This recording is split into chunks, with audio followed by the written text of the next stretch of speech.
This is Squawk Pod. The morning after the 2024 election, Donald Trump elected president of the United States again, and we have a news-making interview for you. Scott Bessent has donated to the Trump campaign, and he's been advising the former president on economic policy, how the controversial tariffs might turn out.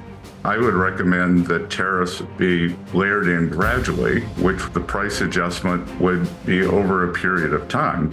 And tackling the deficit with a red Senate and a more unified government. I've already been in conversations with a lot of the Republicans who will chair those committees. And I can tell you in the Republican Congress, especially in the House, there's a big appetite for pay-fors. Scott Bessent, the advisor who might be on the short list for Treasury Secretary. I'm going to do whatever President Trump asks. I'm CNBC producer Katie Kramer. Squawk Pod Election 2024, another bonus podcast, starts right now.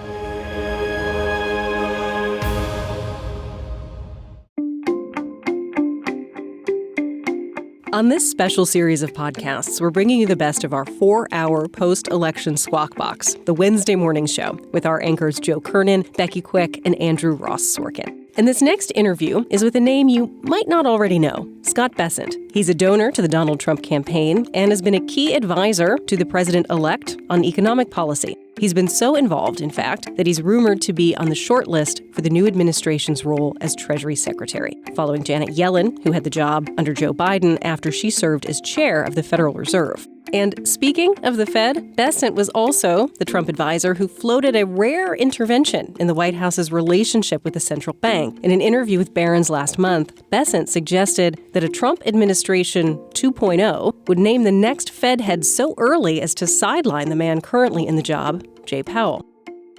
Bessent joined Squawk Box in September when he said Donald Trump was the country's, quote, last chance to grow out of our deficit problem. We can look back to what happened in Trump 1.0 and see the success there. But what we have now is a spending problem. President Trump, I've had extensive conversations with him. We have a plan to talk about the discretionary spending, getting that under control. Let's get to Joe Kernen, who kicks things off. Joining us now, Scott Bessent, founder and CEO of Key Square Group, and we have talked. Just call him secretary. Yeah, we'll get to that soon, Scott. I don't know how much you want to go into that on whether that is a possibility as far as Treasury. But both sides agree it's just the way to get there is different. The only way out of this is growth. Larry Fink, I thought it was interesting. He wrote something about that today, about how it's got to be growth. I think his idea of how to engender growth is probably 180 degrees from where yours is. Yeah, Joe, I think we're going to do it through deregulation, energy dominance, and reprivatizing the economy, because we've seen this massive government spending. We got a 7% deficit to GDP, which we've never had in peacetime or non-recessionary period. So, and we've got this Elon Musk cost-cutting commission, which, over the past weeks, months, when I've been out talking to people on the campaign trail, the public is very excited about. Scott, we've had people earlier more or less characterizing the president as someone that does like to spend money. And we talked about whether the IRA would be repealed, talked about whether even the infrastructure, what would happen there. And there were people saying that instead of repealing these things, that President Trump's going to take credit for the red states that benefit from all this spending, fiscal spending. What's going to happen? What would you recommend? Yeah, look, this IRA, or Inflation Reduction Act, which is Orwellian named, is the doomsday machine for the budget. I believe that this thing was originally scored, and for civilians and normal people like I used to be, all the scoring is done over 10 years. I think it was originally scored plus 50, then it scored at negative 300. Now I think we're at $1 trillion. And I've seen estimates that over the life, this thing, it could go to $4.5 trillion. So I think a priority is going to be turning off the IRA and you've seen President Trump and his disdain for this Green New Deal, and I just can't imagine a worse time to move towards this kind of EV mandate that we've had. Hey, what Scott, we do all have, of the IRA, though? All of the IRA? Because we've had guests who have come on today and suggested that not just President Trump, but a lot of Republican senators and congressmen might like some of the spending that's taking place in their district. Well, look, I mean, it's already embedded, and I think it's deeply cynical. What the Democrats tried to do was to embed this in the districts. Becky, that I couldn't have written a script with greater incompetence than the Biden-Harris administration did. We have this incredible endogenous AI boom that is going to require huge amounts of electricity, probably 3% the growth in electricity, and they simultaneously were pushing for a 2035 EV mandate, so more electricity. So we're on the verge of an electricity shortage in the U.S. We're already seeing one of the sources of inflation and the affordability crisis is electric bills going up. So I don't think anyone's going to have a problem with slowing down or cutting off this IRA.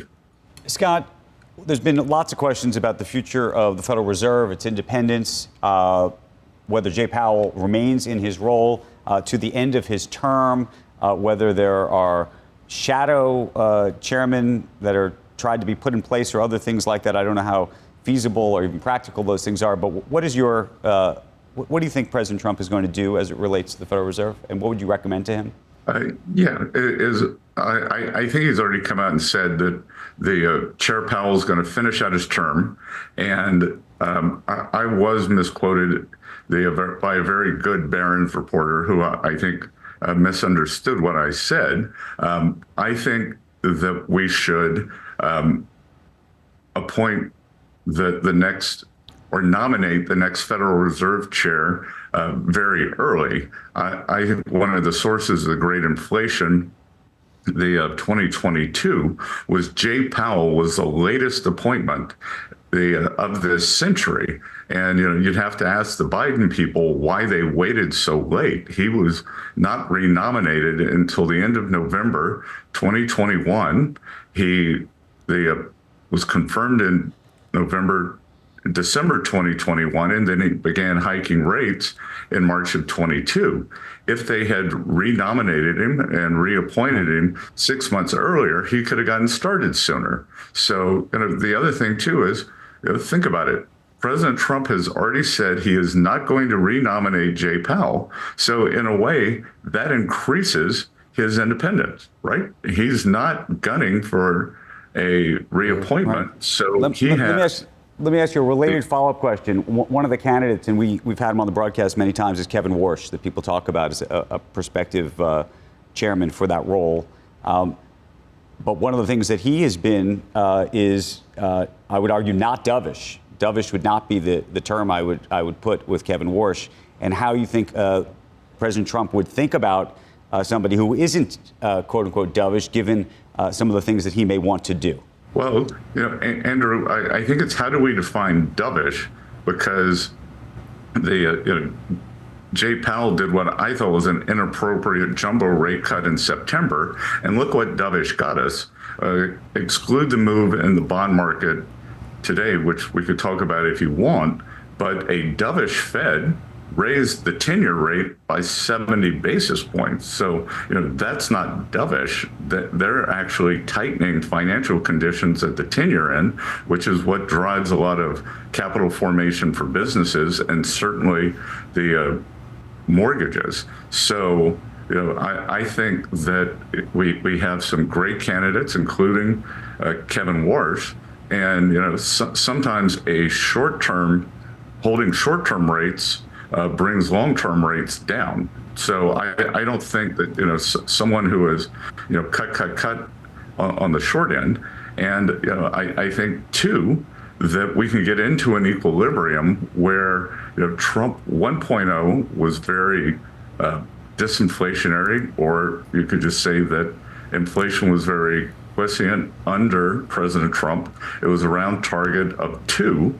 And if you can get inflation back to target through good policy, then I think we could get into a proper easing cycle that the Fed chair would push for. Hey, Scott, the election's over, so I don't know if we need to promise everybody the world anymore. But if the economy was, let's say you were Treasury Secretary and you had to, the buck stops with you. When the president says, okay, we're doing tips, no taxes. We're doing Social Security, no taxes. I'm getting rid of the cap. I'm extending my tax cuts. I'm all these things and tariffs, some of them, maybe it's negotiating, but you're going to have to deal with some of those consequences. Aren't a lot of those things inflationary? And were there times where you were just like, Mr. President, or President-elect, don't promise all these things. I know there's an election, but it's not all possible to do all things for all people, is it? Well, Joe, there's a lot to unpack there on both sides. So let's talk about first some of the tax cuts that President Trump talked about during the campaign. That's going to be a negotiation with the Republican Congress, and it looks like we did have a negotiation. Right. Like, here's what I want. Okay. Here, now I'll sign whatever you give me. It right. seems like. Well, no, and look, I've already been in conversations with a lot of the Republicans who will chair those committees. And I can tell you, in the Republican Congress, especially in the House, there's a big appetite for pay-fors. And so, it will be a negotiation. Although, Scott, that comes down to the idea that there's a big appetite for pay-fors, but I would also imagine there's not a big appetite to tussle with a re-elected president who is coming in with a landslide, with a red wave, who's clearly pretty powerful on this. And a lot of the reason that many of those elected are the reason that they're going to have the majority is because of President Trump. If he really wants this, it seems to me like he can push whatever he wants in the beginning. Well, but Becky, I can tell you the one thing he doesn't want is a replay of what we just got under Biden-Harris, because the reason Donald Trump, I would say the two reasons Donald Trump is going back to 1600 Pennsylvania is the great inflation and the squeeze, especially on working class people's real wages, and the mass unfettered immigration. So let's talk about the squeeze on wages. That you would not do a replay on the squeeze on wages because under President Trump there was real wage growth. Under Biden-Harris there was a loss of purchasing power, especially among the bottom 2 quintiles of earners who have a very different basket of goods and services. So President Trump has some very good ideas, but I guarantee you the last thing he wants is to cause inflation. And this is a problem we're seeing all over the world. I think Prime Minister Kishida in Japan was pushed out because of negative wage growth. And, meaning some of the things that he promised he knows would be inflationary, and so he's not going to push through and follow through on some of those things? Well, look, you can't have it both ways. You can't say a tax cut's inflationary and a tariff is also inflationary, right? So I don't think they're necessarily inflationary. What we're seeing, I think, today in the bond market is, I don't think the bond market is worried about a Trump 2.0 inflation. I think what you're seeing is a healthy move geared toward a growth impetus. We're going to see deregulation, which is disinflationary. We are going to see President Trump has said he wants to get energy prices down, disinflationary, and then tariffs are a one-time price adjustment. The Federal Reserve, in their Teal book in the summer of 2017, said that the Fed should look through tariffs. And my view, and I don't have a say now yet, or maybe ever, but is that I would recommend that tariffs be layered in gradually, which would the price adjustment would be over a period of time. But I think if you take that price adjustment coupled with all the other disinflationary things President Trump is talking about, that we're going to be at or below the 2% inflation target again. Hey, Scott, personal question for you. I don't know if you can answer it or not, but just should we expect to be doing interviews like this from the lawn outside the White House in the future? Well, I don't know if you'll be doing them with me. I'm sure you'll be doing them with somebody. With you, Scott, with you.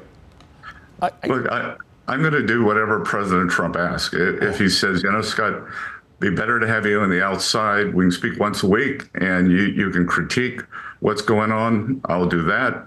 If he says I'm going to settle the war in the Ukraine, please go help rebuild the Ukrainian economy, I will do that. There have been no discussions about jobs. Important thing was to win, as we did last night. It was a real wave. I am not surprised. It's what I think I said it when I was on before, that I predicted that we'd have the trifecta and that President Trump won the popular vote. So, as you said, he does have a mandate. Okay. I was actually, when he said it might not be him, but it'll at least be us, I was actually happy that you said it, at least it'll be us, because who knows, right? You're needy. I'm needy. I'm very needy, Scott, so thanks. Maybe it'll be you, maybe it'll be all of us. But good to have you on for an extended talk today, and we'll see whether we're talking, whether we're begging you for interviews in about 3 months. Well, you can still ask me on as a private capacity. Either way, we will. I still have a day job. You do. Okay, thank you.